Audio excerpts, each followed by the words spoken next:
አክስቴ ቆይ ምንድነው የቀረሽ? ለምንድነው ከህይወቴ ማትወጪልኝ? በቃ አልፈልግሽም፣ ውጪ በቃ ከህይወቴ።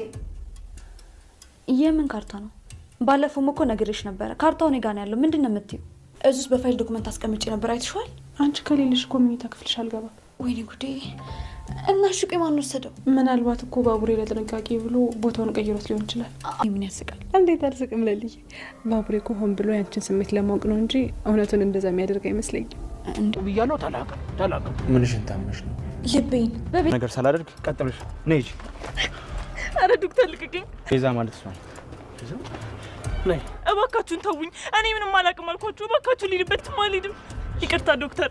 ቤዛ ምን እያደረግሽ ነው? ልቀቅኝ እንጂ ዶክተር እባክህ። አንተ እንደነሱ አይነት ሰው አይደለም። አንተ ጥሩ ሰው ነህ። እባክህ ይቅርታ አድርግልኝ። እኔ መጠጋችሁት ነገር አንተ ምህትም ዋጋ ተከፍላላችሁ። እሺ በእናንተ ስራ እኮ ልጅቷን አተናት ነበር።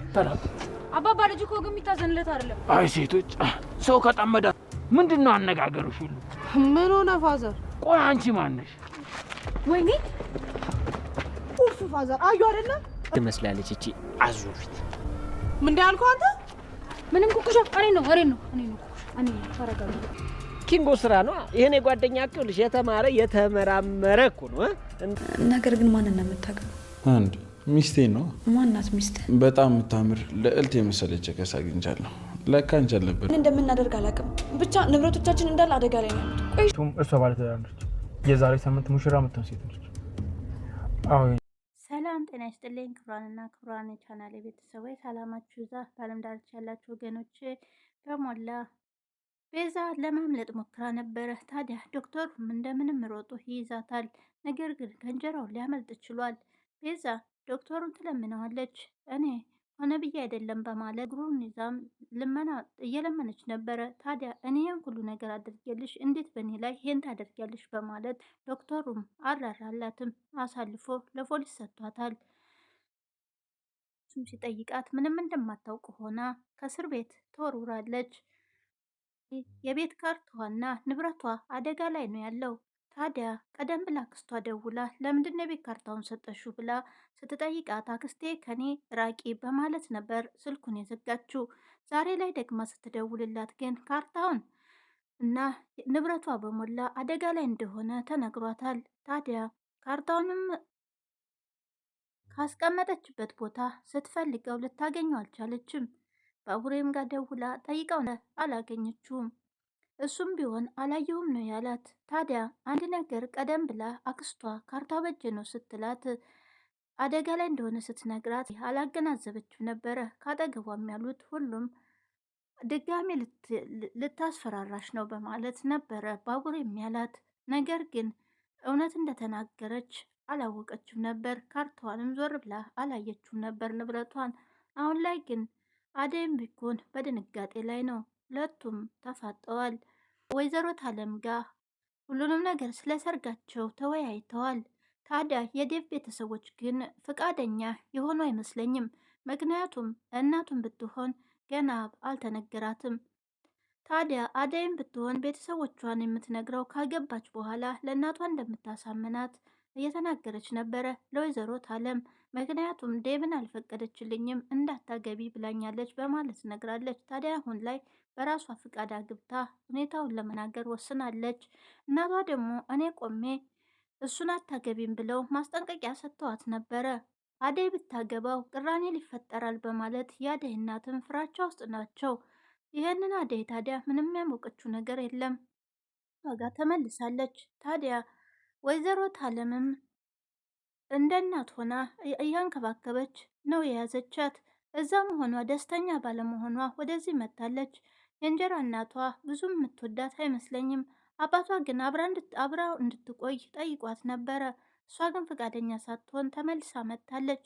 ወይዘሮ ታለምም እዛ መቆየት አልነበረብሽም፣ ቆይ እንኳን ቢልሽ ተኔጋ ሁኝ ቢልሽ እንኳን እኔ እንደማልተውሽ ታውቂያለሽ፣ እንኳን የመጣሽ በማለት አሁንም ቢሆን እኔ እናትሻለሁልሽ በማለት ነግረዋታል። ታዲያ አሁን ላይ ቶሎ እንደመጣች ወደ ዶክተሩ ጋር ለመሄድ ፈልጋ ነበረ። አሹንም ቢሆን ሊሊን ለማየት ልሄድ ነው ስትለው ሊሊ ልታይ ሳይሆን ዶክተሩ ጋር ልሄድ ማለትሽ ነው፣ ነገር ግን ተጠንቀቂ ብሎ ሮሚ እኔ እወድሻለሁ ከማለቴ በፊት በጣም ታከብረኝና እንዴት እንደምትሆንልኝ አይተሻል። ታዲያ አሁን ላይ አንቺ ከወደድሽው አስቀድመሽ ጥሩ አይመጣም፣ ጥንቃቄ ማድረግ አለብሽ በማለት ምክር ሰጥቷታል። እዛም እንግዲህ ዶክተሩን እባክህ ላምልጥበት ተወኝ በማለት እየለመነችው ነበረ። ታዲያ እኔ እንደዛ ባደርግልሽ የብዙ ህመምተኞች የብዙ ሰው ህይወት ልትቀጥፊ ነበረ። ቆይ እኔ ብተውሽ ህሊናሽ ይተውሻል ወይ? ምን እያደረግሽ እንደሆነ ታውቆሻል ወይ? በማለት እጇን ጥርቅም አድርጎ ይዟት ነበረ። ምን አይነት ሁኔታ ላይ እንዳለው ብታውቅ ኖሮ እንደዚህ አትለይም ነበረ። እኔ እኮ ተገድጄ ነው እንጂ ሆነ ብዬ አይደለም በማለት እያስተባበለች ነበረ። ታዲያ ዶክተሩም የፈለገው ነገር ቢሆን ምንም አይነት አደጋ ቢደርስብሽ ይህን ነገር መፈጸም አልነበረ፣ አሁን ግን ልተውሽ አልችልም በማለት አደግሽ ላይ ጓደኛሽ ላይ እንደዚህ አይነት ነገር ታደርጊያለሽ በማለትም ሲጠይቃት እኔ እኮ ፈልጌ አይደለም አጋጣሚ ነው በማለት አሁንም ልመናዋን ትቀጥላለች። ነበር ወይ የምታደርጊው? ቆይ ለኒስ ቢሆን የዚህን ያክል የዚህን ክደት ለምንድን ነው ያደረግሽው? በማለት ይሄ ይገባኝ ነበር ወይ በማለት ዶክተሩም ተናግሯታል። እንዲያው እንደ ፖሊሱ መጥቶ ይይዛታል። ቤዛ ማለት ይችናት ብሎም ዶክተሩ ያስረክበዋል። ታዲያ ዶክተሩንም እባክህ አንተ ጥሩ ሰው ነህ፣ እንደነሱ አይደለህም፣ ንገረው፣ ልቀቀኝ በለው በማለት ትለምነዋለች። መጀመሪያ ነበር ማሰብ የነበረብሽ፣ አሁን እንግዲህ በቃ ሂጂ ብሎ ታዲያ አይ ቤዛ የሰጠውሽን እድል ባልትጠቀሚበት ኖሮ በማለት ወደ እስር ቤት ገባሽ በማለት ያዝናል። ዳይመንድም እንግዲህ አይ ዶክተር ኮራሁብህ ገና አሁን በማለት ሰላምታ ይለዋወጣሉ። ታዲያ ቤዛ ብቻዋን እንዳልሆነችና አጎት የምትለው ሰውዬ እንደነበር ሲነግረው ከእንጀራው እንዳይሆን ይለዋል። ስለዚህ እሱም አመለጠ አይተኸዋል አደለ በማለት ይነግረዋል። ከእንጀራውን ይሁን ያ ሽማግሌ እሱ ጋር መጥቶ የሚታከመው ይሁን ባያውቅም ዶክተሩ ያው እሱ እንደ አጎቴ ብላ እንደነገረችው ግን ደግሞ አምልጧል። ወንድሟ ሲለው ወንድሟን እንግዲህ አላውቅም፣ ግን ደግሞ ቤዛ ከተያዘች ሌላው የፖሊሶቹ ስራ ነው ፈልገው ማግኘት በማለት ለዳይመንድ ይነግረዋል። ምም እንግዲህ አደይና ዴቭን እያነጋገሩ ነበረ። ታዲያ እናንተ ራሳችሁን ብቻ አዘጋጁ፣ ሌላውን ነገር ለኔ ተውልኝ በማለት ነግራቸዋለች። ሮሚና አሹም በጣም ተደስተዋል። አሁን ላይ አደይም ብትሆን በጣም ደስተኛ ናት፣ ዴቭም እንደዛው። ነገር ግን ብላ ስትጠይቀው አልደወልኩም፣ የሁሉንም ነገር ስጨርስ ነው ምደውልላት በማለት ነግሯታል። ተቻልሽ አንቺ ደውይ ሲላትም ተረጋግቼ እኔ እደውልላታለሁ በማለት እንግዲህ የዴቭ ቤተሰቦች ይፍቀዱ አይፍቀዱ የሚታወቀው ነገር የለም እንጂ ለአሁኑ እንግዲህ ዝግጅት እያደረጉ ነው አደይና ዴቭ። ቶሎ ሄዳ ሰላምታ ከተለዋወጠች በኋላ ምን አጋጠመሽ? ምን ሆነሽ ነው ሲላት ደህና አይደለሁም ትላለች። ታዲያ የት ነበርሽም ሲላት አባቴ ጋር ደውዬ ነግሬህ ነበር እኮ ስትለውም ስራ ስለሚበዛብኝ አላስታወስኩም። አዎ ትክክል ነሽ በማለት ታዲያ ምንሽ ነው የታመምሽው ሲላት ልቤን ስትለው እንደዚህ አይነት ነገር አጋጥሞሻል ወይ ብሎ ሲጠይቃት አይ ዶክተር አላጋጠመኝም፣ በፊት ነበር፣ አሁን ላይ ጥሩ ሁኔታ ነበርኩኝ፣ አሁን ነው እንደዚህ የመጣብኝ በማለት ትነግረዋለች። በቃ ምርመራ ላርግልሽ ብሎ ብድግ ሲልም ከት ብላ ትስቃለች። ምንድነው የሚያስቅሽ እያለም ዶክተሩ ያፈልጋለሁ ትለዋለች። እሺ ምንድን ነበር ሲላትም ቆይ ፍቅር ነገር ገብቶ አያውቅም ወይ በማለት ትጠይቀዋለች። እሱ ደግሞ ምን ማለት ነው በማለት አይ አሹ ያለው ነገር መጣ፣ አሹ ግን ደህና ነው ወይ ሲላት እንደተንከባከብከው ነግሮኛል፣ ደህና ነው በማለት ግን አግኝተሻት ነው ወይ ሲላት አላገኘኋትም፣ ደህና እንደሆነች ግን ሰምቻለሁኝ፣ እንደመጣሁ ቀጥ ብዬ አንተ ጋር ነው የመጣሁት ትለዋለች። ታዲያ እመጣለሁ በማለት ከፈለግሽኝ እዚሁ አለው በማለት ዶክተሩም ይነግራታል። ተንኮለኛዋም እንግዲህ ፖሊስ ሲጠይቃት ምንም ወንጀል እንደሌለባትና ጥፋተኛ እንዳልሆነች ድርቅ ብላ ትናገራለች። ብዙ ሰው ፍሻል ሲላትም ስለ ሰው አያገባኝም፣ እዛ ሆስፒታል የገባሁት ሰርቼ ልበላ እንጂ ሌላ ነገር ላደርግ አይደለም በማለት ድርቅ ብላ መናገር አልፈልግም በማለት ዝምታዋን ቀጥላለች። ጥፋትሽን ልታምኛችም ወይ ሲላት እኔ ምንም ጥፋት የለብኝም በማለት ትናገራለች። መድኃኒቶቹን ተየት ነው የምታመጫቸው? ከማንስ ነው የምትረከቢው? ከማንስ ነው የምትሰሪው? በማለት ያፋጥጣታል። እሷም ግን ከማንም እንደማትሰራ ምንም ነገር እንደማታውቅ አሁንም እየመለሰች ነው ያለች። ተንኮለኛዋ እንግዲህ ዳንኤልን ቅምጥልና የቅምጥል ጓደኛ ይዘው ሲያፋጥጡት ነበረ ስለ ቤዛ። ታዲያ እሷን መጣ ለምንድን ነው ምን እንዳልኩ ነው የምትሉት በማለት መሀል ላይ ትገባለች። በጥፊም ታቀምሳታለች የቅምጥል ጓደኛ። ታዲያ አንጃ ግራንጃ ሲነጋገሩ ከቆዩ በኋላ ብዙ ተጨቃጨቁ። በኋላም በመሀልም ለመገላገል ንገራትና ተናገርና እረፍ ዳኒ በማለት ስትለው እህቴንማ አሳልፌ አልሰጥም፣ እናንተ እህት የላችሁም ወይ? በፍጹም አሳልፌ አልሰጥም፣ የፈለገው ነገር ቢሆን እኔን የፈለጋችሁን አድርጉ እንጂ እህቴን አሳልፌ አልሰጥም በማለት ዳንኤልም ድርቅ ይላል። ሁለቱም ይዘው ሲያንገላቱት ከቆዩ በኋላ እንዲሁም ደግሞ ተንኮለኛዋ ፍቅር ለማገዝና ለመርዳትን ብትሞክር እሷንም ይዘው ጠፍጥፈዋታል። ታዲያ ቀንጀራውን በርቀት ያይና እነዚህ ልጆች ሊፋቱት አልቻሉም ወይ ፖሊስ ያስይዙታል በማለት ሄዶ ያው እንደተለመደው ዶክተር እንዳታለለ ሽማግሌ መስሎ እያናገራቸውና በመሀል ገብቶ ሊያመልጥ ችሏል ዳንኤል። ፍቅርም እንግዲህ ወደ ቤቷ ተመልሳለች። ምን ሆነ ይሆን ስልኩንም አላነሳለችኝ፣ ምን እንደሆነች አላቅም እያለ ለፍቅርም እየነገራት ነበረ። ፍቅር ተንኮለኛ ቤዛን አሳልፈ ስጥና ተገላገል በማለት ስትነግረው በፍጹም እህቴን አሳልፌ አልሰጥም፣ እህቴ ለኔ የሆነችውን ነገር እንግዲህ እያወሩ እያሉም የፍቅር እናት ይመጡና ፍቅር የታለች ይላሉ።